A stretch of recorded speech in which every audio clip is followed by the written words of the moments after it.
नमस्कार विद्यार्थी मित्रों, आज हम कक्षा 6 में इकाई 2 अनूठे इंसान इस प्रसंग कथा का वर्णन करेंगे। प्रसंग कथा यानी किसी के जीवन का कोई प्रसंग के अनुसार हमें कुछ ना कुछ सीखने को मिलता है। प्रसंग किसी महान व्यक्ति के जीवन का वृत्तांत होता है। तो यहाँ पर इस इकाई में 2 प्रसंग दिए गए हैं जो कि महात्मा गांधी और नेपोलियन बोनापार्ट इन दोनों के जीवन पर आधारित हैं। तो पहला प्रसंग जो है वह फ्रांस के महान शासक नेपोलियन बोनापार्ट का है, जो उनके बचपन की घटना है। इस घटना में वह सत्य और प्रामाणिकता की राह हमें बताते हैं और वह हमें यह भी सिखाते हैं कि हमें जीवन में सच्चाई की राह पर भी आगे बढ़ना चाहिए।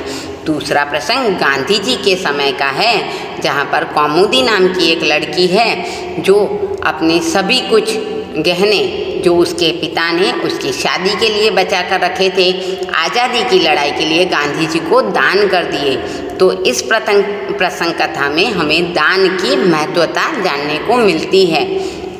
तो आज हम मित्रों इन दोनों प्रसंगों के द्वारा जीवन में कुछ नई सीख को ग्रहण करेंगे। पहला है, ऐसा था नेपोलियन।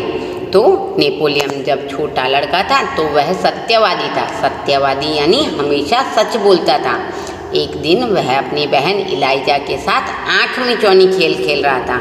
आँख मिचौनी यानी लुका छिपी का खेल, हाइड एंड सीक जिसे आप अंग्रेजी में बोलते हैं।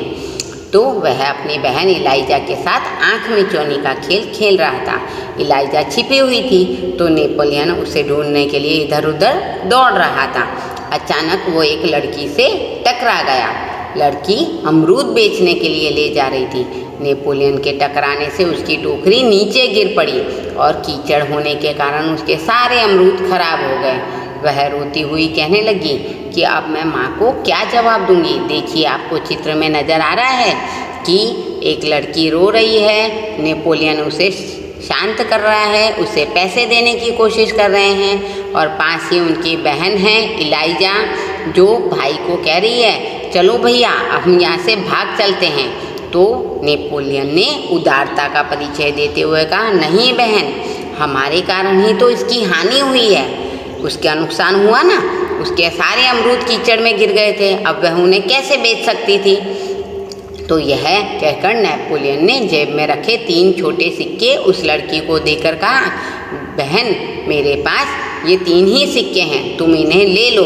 देखो, आपको चित्र में नज़र आ रहा होगा कि नेपोलियन के हाथ में 3 सिक्के नज़र आ रहे हैं और वह उस लड़की को दे रहे हैं। पर लड़की कहती है, इन 3 सिक्कों से मेरा क्या होगा, मेरी माँ तो मुझे बहुत मारेगी। लड़की ने कहा, तो नेपोलियन ने उसे कहा कि अच्छा, तो तुम हमारे साथ हमारे घर चलो, हम तुम्हें अपनी माँ से और पैसे दिलवा देंगे।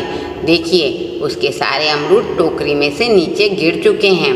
तो नेपोलियन उसे अब अपनी माँ के पास ले जा रहे हैं। जैसे ही वह माँ के पास जा रहे थे तो इलाइजा ने कहा कि भैया इसे घर ले चलोगे ना तो माँ और भी नाराज़ हो जाएगी। पर नेपोलियन तो बिल्कुल नहीं माना। वह सच्चाई की राह पर और आगे बढ़ना चाहता था। तो वह उस लड़की को अपने साथ घर ले गया, माँ को पूरी बात सच्ची सच्ची बता दी और उसे कहा कि माँ, आप जो मुझे जेब खर्च के लिए पैसे देती हैं वह इस लड़की को दे दीजिए। तो माँ ने खुश होकर नेपोलियन से कहा, ठीक है, मैं तुम्हारी सच्चाई से खुश हूँ, लेकिन याद रखना अब 1 महीने तक तुम्हें जेब खर्च के लिए कुछ भी नहीं मिलेगा। जेब खर्च यानी पॉकेट मनी। तो नेपोलियन बोनापार्ट ने उस लड़की को नुकसान से बचाने के लिए अपनी 1 महीने तक की पॉकेट मनी छोड़ दी। उन्होंने कहा, ठीक है माँ। नेपोलियन ने हंसते हुए कहा, देखिए, उसे अपनी पॉकेट मनी जाने का भी अफसोस नहीं था। वह तब भी हंस रहा था कि उसने किसी का नुकसान होने से बचा लिया। माँ ने उस लड़की को 2 बड़े सिक्के दिए। वह खुशी खुशी घर लौट आई। नेपोलियन को तो धक्का लेने की सज़ा तो मिली, पर सच्चाई के राह पर चलने के कारण यह सजा भुगतने में भी उसे बड़ा मज़ा आ रहा था। देखिए, आपको चित्र में नेपोलियन बोनापार्ट नज़र आ रहा है। उसके चेहरे पर कितना अदम्य साहस और खुशी के आनंद के झलक दिखाई दे रही है। वास्तव में नेपोलियन सच्चाई के पथ पर चलने वाला इंसान था। वह बचपन से ही दृढ़ विश्वास और दृढ़ इच्छा शक्ति को रखता था। ऐसे ही यहाँ पर दूसरा प्रसंग है सच्चा दान। यह केरल की एक घटना है। देखिए, आपको इस चित्र में गांधी जी नज़र आ रहे हैं, वह कुछ लिख रहे हैं। पास ही कुछ कर्मचारी, उनके जो सहयोगी है वह नज़र आ रहे हैं। कुछ औरतें हैं जो अपने अपने गहने उन्हें दान कर रही हैं। तो मलाबार केरल की ये बात है। वहाँ बड़गरा नाम का एक गांव था, वहाँ पर सभा का आयोजन किया गया था। सभा यानी लोगों को इकट्ठा करना और उन्हें ज़रूरी सूचना से अवगत कराना। तो गांधी जी ने अपने भाषण में सभा में उपस्थित सभी बहनों से जेवरों की भीख मांगी। यानी जितनी भी स्त्रियां थीं उन सभी से उन्होंने कहा कि मुझे आज़ादी की लड़ाई के लिए कुछ धन की आवश्यकता है, तो आप सभी अपने जेवर मुझे दे दीजिए। बहुत सी वस्तुएं भेंट में मिली। अपना भाषण समाप्त करके गांधी जी उनको नीलाम करने लगे। नीलाम करना यानी उन्हें बेचना, बोली लगाकर बेचना। तो उसी समय कौमुदी नाम की 16 साल की एक कन्या धीरे से मंच पर आई। अब देखो, कौमुदी कितने साल की है? 16 साल की। 16 साल की लड़की को गहनों का बहुत शौक होता है। उसने एक हाथ की सोने की चूड़ी उतारी और गांधी जी को देते हुए कहा कि क्या आप मुझे अपने हस्ताक्षर देंगे? हस्ताक्षर यानी साइन। वह गांधी जी से क्या मांग रही है? ऑटोग्राफ मांग रही है। गांधी जी हस्ताक्षर कर ही रहे थे तो उसने दूसरे हाथ की चूड़ी भी उतार कर दे दी। ये देखकर गांधी जी ने उसे मना किया। अरे पगली लड़की, दोनों चूड़ियाँ देने की ज़रूरत नहीं है, मैं एक चूड़ी लेकर ही तुम्हें हस्ताक्षर दे दूँगा। तो इसके उत्तर में कौमुदी ने तो अब अपने गले का सोने का हार भी उतार दिया। तो गांधी जी ने उससे कहा कि तुमने अपने माता पिता से पूछा है, आज्ञा ली है उनकी? तो बिना कोई उत्तर दिए वह तो कानों में से रत्न जड़ित बूंदें भी निकालने लगी। रत्न जड़ित बूंदें यानी कान की बालियाँ। गांधी जी ने पूछा, तुम सब ये सब दे रही हो तो तुमने अपने माता पिता से आज्ञा ली है ना? तो कौमुदी कुछ उत्तर देती इससे पहले ही किसी ने कहा कि इसके पिता तो यहीं खड़े हैं, मानपत्रों की नीलामी में वही तो बोली लगवाकर आपकी मदद कर रहे हैं। तो आपको पीछे चित्र में नजर आया था, एक व्यक्ति स्पीकर के आगे खड़ा था, वही उसके पिता थे।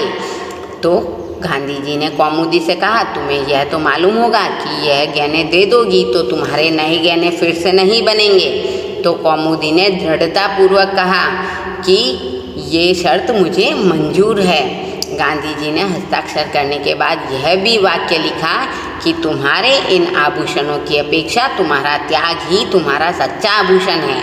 और सच में इस प्रसंग के द्वारा यह सिद्ध होता है कि देश प्रेम से बढ़कर कुछ भी नहीं है। अब मित्रों, हमने इस पाठ को और इस पाठ के दोनों प्रसंगों को पढ़ा और समझा।